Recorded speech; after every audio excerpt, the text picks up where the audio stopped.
হতে থাকে, হজমের সমস্যা, গ্যাস হয়ে যায়।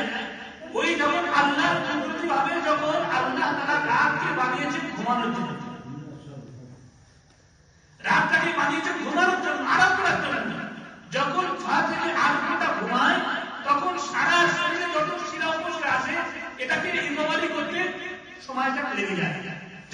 যখন ঘুমিয়ে থাকে তখন কি হয়, ওই সময়টাকে কভার করে নেয়, সমস্ত অঙ্গ প্রত্যঙ্গ রক্তটাকে পৌঁছে যায়, এরা রোলিং হয়ে যায়।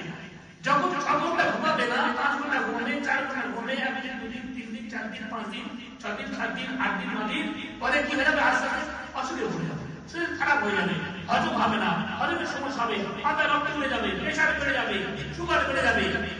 যারা ঘুম কম আছে, টেনশন বেশি আছে, 4টে 5টা 6টা করে বডি হওয়ার পরে ঘুম আছে, ওই সমস্ত মানুষের প্রেশার হয়ে যায়, হাই প্রেশার হয়ে যায়, ওই সমস্ত মানুষের মানে সুগার হয়ে যায়, বিভিন্ন রকমের রোগে আক্রান্ত হয়ে যায়। আল্লাহ তাআলা যে নিজাম বানিয়েছে, রাসূলুল্লাহ সাল্লাল্লাহু আলাইহি ওয়াসাল্লাম কোন দিনের পরে কোন সময়ের জন্য মানে এশার খানা খেয়ে কোনো কথা বলতেন না, কথা বলাকে হারাম মনে করতেন না, পছন্দ মনে করতেন।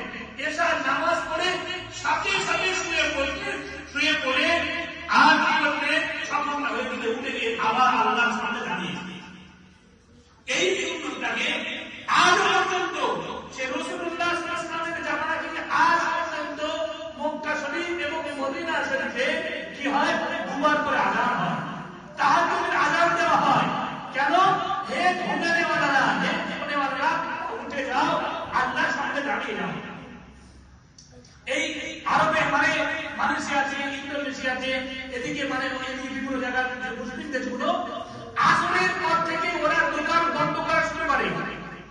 আসরের নামাজ হয়ে যাবে, ফটাফট করে কি করবে, শাটার বন্ধ করবে, বাড়ি যাবে, মাগরিবের নামাজ পড়বে, 1 ঘন্টার মধ্যে এশার নামাজ পড়ে কাউকে আর পায় না, সব চলে যাবে, সব করবে।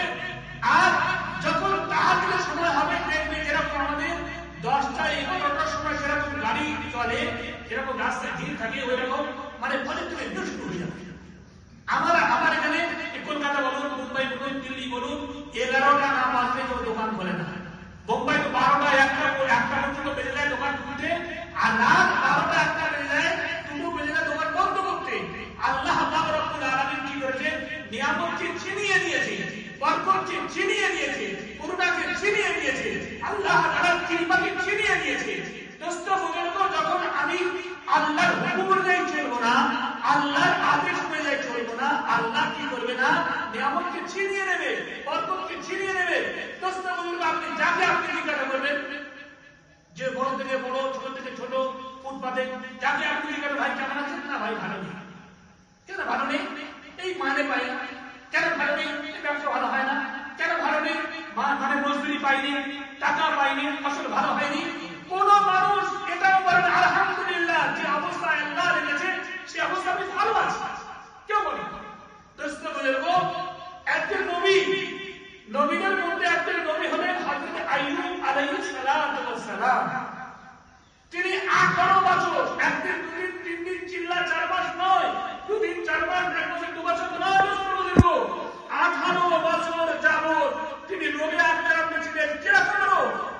সমস্ত অঙ্গ প্রত্যঙ্গ, চোখে মুখে কানে সর্ব জায়গাতে রোগ ঝিলমিল করত, পোকা, রক্ত করে মাংস ছিল না, মানে সব